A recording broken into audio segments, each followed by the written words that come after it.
Hello students, this is Nitesh sir. आज हम discuss करेंगे 15 रीजंस जिसकी वजह से आपकी बैलेंस शीट टैली नहीं होती। तो पूरी जानकारी के लिए वीडियो के एंड तक बने रहिए।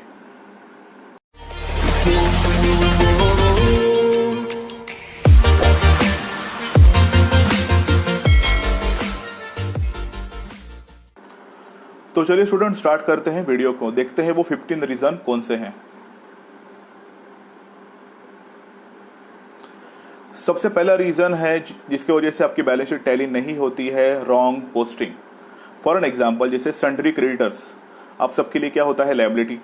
ओके, तो उसकी पोस्टिंग कर दी आपने असेट्स में, और सन्ड्री डेटर जो कि आपके असेट्स होते हैं उसकी पोस्टिंग कर दे अपनी लायबिलिटी में। तो रॉन्ग पोस्टिंग की वजह से क्या होता है, आपका कैलकुलेशन प्रॉपर नहीं आता और उसका इम्पैक्ट टोटलिंग के ऊपर होता है। तो रॉन्ग पोस्टिंग ये सबसे पहला रीजन है। सेकेंड देखते हैं, wrongly enter the amount। For an example, अगर डेटर्स का अमाउंट 48,000 है तो आपने वहाँ 46,000 लिख दिया। बिल रिसीवेबल का अमाउंट 25,000 है, आपने उसकी जगह 23,000 लिख दिया। तो इसके वजह से भी आपकी बैलेंस शीट टैली नहीं होती है। यह है reason number second. Next, forget to deduct और add any amount. For an example, जैसे आप आरडीडी का फॉर्मूला करते हो सन्ड्री डेटर के साथ, आपने कुछ चीज़ें ऐड करनी चाहिए थी पर आपने कर दिया लेस। और जैसे डेप्रिसिएशन डिक्रीज होता है कोई भी एसेट्स में से, आपने गलती से कर दिया ऐड। कैपिटल में से ड्राइंग माइनस होता है, आपने माइनस नहीं किया, आपने डायरेक्ट कैलकुलेशन करना चालू किया।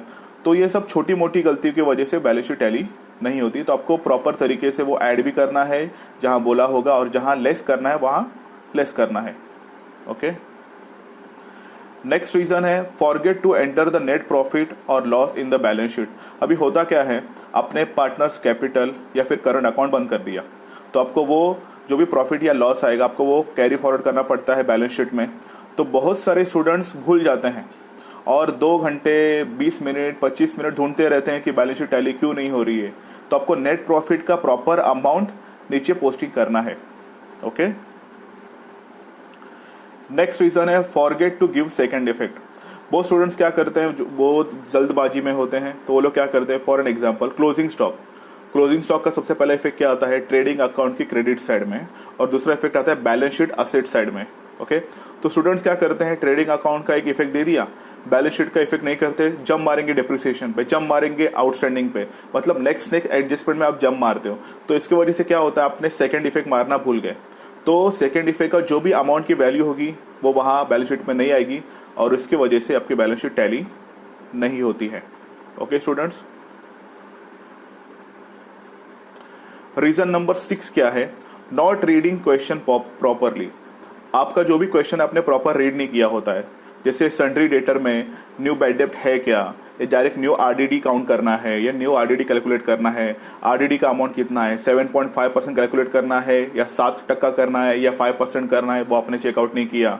Depreciation of plant and machinery, हर एक स्टूडेंट्स को लगता है जब भी डेप्रिसिएशन होता है 10% ही होता है, और 10% करने चालू कर देते, पर वैसा नहीं होता।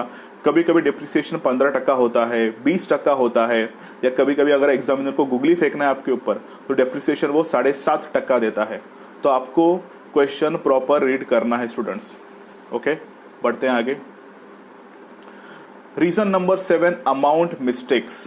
ओके, मैंने ऑलरेडी आपको बताया अमाउंट मिस्टेक्स में क्या कर देते हैं। जैसे 48,000 लिखना था वहाँ आपने 46,000 लिख दिया, डेप्रिसिएशन माइनस करके कुछ आउटर कॉलम में लिखना था वहाँ आपने गलती कर दी। तो वो सब आपको नहीं करने, क्योंकि जो अकाउंट सब्जेक्ट है वो है कैलकुलेशन का खेल।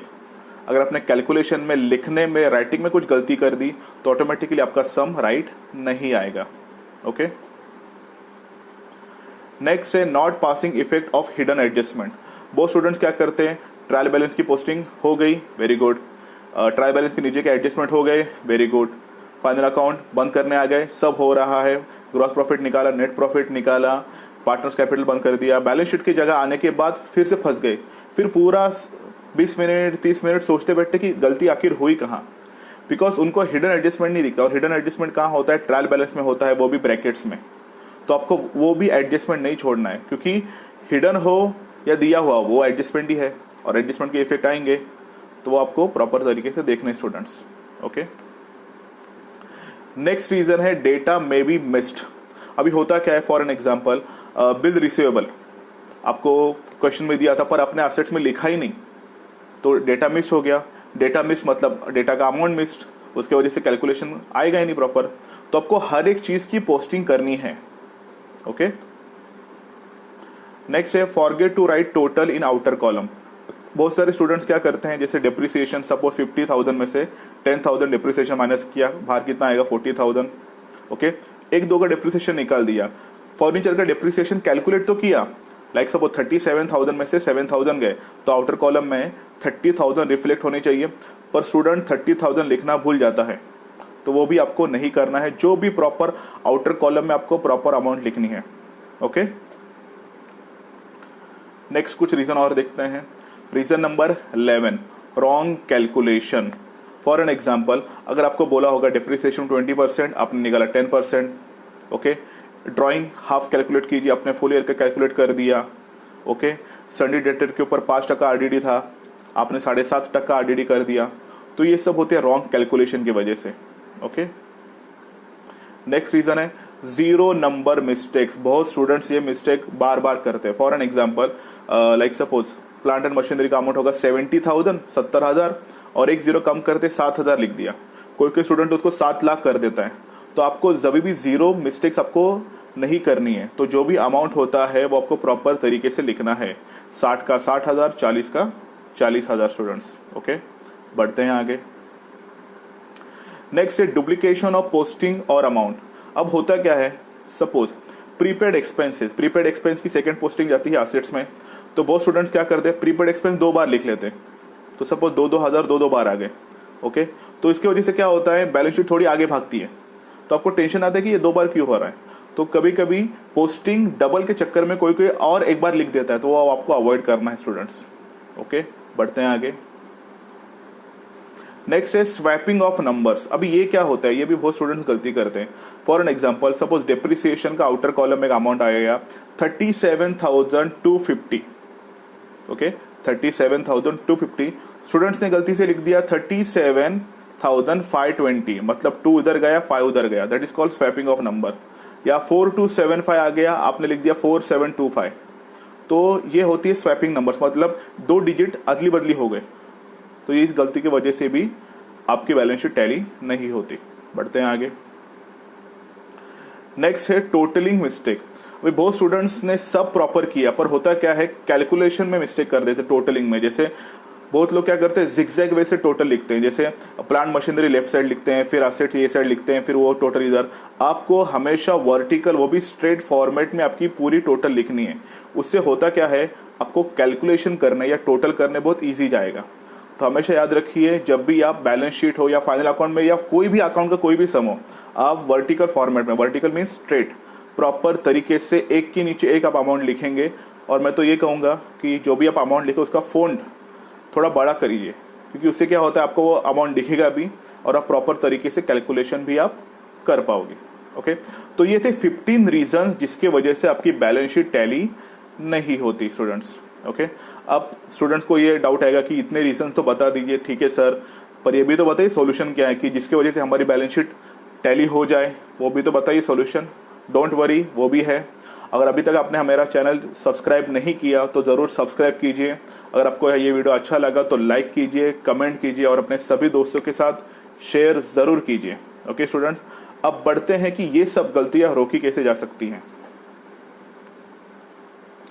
How to prevent balance sheet mistakes, मतलब कैसे रोकी जाए गलतियां, देखते हैं वन बाय वन। सबसे पहले रीड सम प्रॉपरली, आपको सम प्रॉपर तरीके से रीड करना है। प्लांट मशीनरी दिया है क्या, तो उसकी अमाउंट लिख दिया। डिप्रिसिएशन उसमें नहीं है तो सीधा आउटर कॉलम में उसकी अमाउंट लिखिए। आरडीडी के ऊपर कितना परसेंट आरडीडी निकालने बोला है, न्यू बैड डेप्ट है कि नहीं है, प्रीपेड एक्सपेंसेस है कि नहीं है। तो आपको प्रॉपर तरीके से सम रीड करोगे तो ऑटोमेटिकली आप कोई भी गलती नहीं करोगे। ओके, बढ़ते हैं आगे। नेक्स्ट है डू परफेक्ट पोस्टिंग, आपको प्रॉपर पोस्टिंग करनी है। जैसे प्रीपेड एक्सपेंसेस का सेकंड इफेक्ट जाता है असेट्स में, आपको उसको लायबिलिटी में नहीं करना है। ओके, आउटस्टैंडिंग एक्सपेंसेस का इफेक्ट जाता है लायबिलिटी में, आपको उसको असेट्स में नहीं करना है। तो अगर आप प्रॉपर पोस्टिंग करोगे हर एक एडजस्टमेंट की, तो आपकी बैलेंस शीट टैली होने के चांसेस ब्राइट होते हैं स्टूडेंट्स। ओके, बढ़ते हैं आगे। नेक्स्ट है always give second effect. Already मैंने कह दिया, जैसे ही आपने फर्स्ट एडजस्टमेंट को टच किया, जब तक सेकंड इफेक्ट ना हो आपको सेकंड एडजस्टमेंट को टच नहीं करना है। मतलब एक काम पहले खत्म कीजिए, 2 इफेक्ट दीजिए, उसके बाद ही आपको नीचे आना है सेकंड या थर्ड एडजस्टमेंट की तरफ। ओके, बढ़ते हैं आगे। नेक्स्ट है right exact amount in outer column. जब भी आप डिप्रिसिएशन कैलकुलेट करोगे, डेटर में से आरडीडी ये सब चीजें माइनस करोगे, कैपिटल पार्टनर्स लोग का ऐड करके आउटर कॉलम में लिखोगे, तो आपको प्रॉपर तरीके से एग्जैक्ट अमाउंट आउटर कॉलम में लिखनी है। बिकॉज जब भी आप टोटल करते हो आपको पता ही होगा कि आप आउटर कॉलम वाली अमाउंट ही कंसिडर करते हो स्टूडेंट्स। ओके, नेक्स्ट है राइट एग्जैक्ट प्रॉफिट और लॉस। आपका पार्टनर्स कैपिटल और करंट में जितना भी प्रॉफिट या लॉस आया है उसको दोबारा चेक कीजिए, उसको प्रॉपर तरीके से नीचे पोस्टिंग कीजिए। ओके, क्योंकि उसका इफेक्ट बैलेंस शीट पे आता है। नेक्स्ट है डू प्रॉपर टोटलिंग। या अगर आपने ये सब चीजें प्रॉपर तरीके से फॉलो की तो आपको करना है प्रॉपर टोटलिंग। टोटलिंग में आपको टिप देना चाहूंगा, समझिए, अगर आपकी एसेट में बहुत सारी चीजें हैं, मतलब 2 लाख, 3 लाख, 5 लाख, 50,000, बहुत सारे नंबर्स है, तो आपको क्या करना है, आपको असेट्स में या आपको लायबिलिटी में 2 ग्रुप में डिवाइड करना है। फॉर एन एग्जांपल कि जैसे आपने सन्डे डेटर से स्टार्ट किया और आपने प्रीपेड एक्सपेंस तक स्टॉप हो गए, तो सबसे पहले वो ग्रुप की टोटल करके साइड में रखिए। फिर प्रीपेड एक्सपेंस के नीचे क्लोजिंग स्टॉक के नीचे 5-6 आइटम बच गए, उसकी टोटल कीजिए। तो दोनों ग्रुप को आप एक साथ ऐड करके कीजिए। ओके, अगर आप टोटलिंग में अच्छे हो तो मत कीजिए, पर मैं ये रिकमेंड करूंगा अगर आपको लगता है कि नहीं अब बहुत टोटल ज़्यादा हो रहा है, इतना मेरे सर पे नहीं हो रहा, बोलता मेरा दिमाग काम नहीं करेगा, तो आप क्या कीजिए, बड़ी टोटल होगी तो उसको 2 ग्रुप में डिवाइड करके टोटल कीजिए। तो और बाद में दोनों टोटल को ऐड करके देखिए कि आपकी बैलेंस शीट की टोटल आती है या नहीं आती। ओके, तो ये सब कुछ चीज़ें थी जिसकी वजह से आपकी बैलेंस शीट टैली होगी। ओके, तो ये था आज का वीडियो स्टूडेंट्स। अगर वीडियो अच्छा लगा है तो लाइक कीजिए, कमेंट कीजिए, अपने सभी दोस्तों के साथ शेयर कीजिए जो अभी भी कंफ्यूज है कि बैलेंस शीट टैली क्यों नहीं होती और करनी है तो क्या क्या चीज़ें करनी चाहिए, उनके लिए बेनिफिशियल होगा। ओके, अगर आप चाहते हो कि मैं इन फ्यूचर में किसी नए टॉपिक के ऊपर वीडियो बनाऊं तो कमेंट सेक्शन में मुझे ज़रूर बताइए।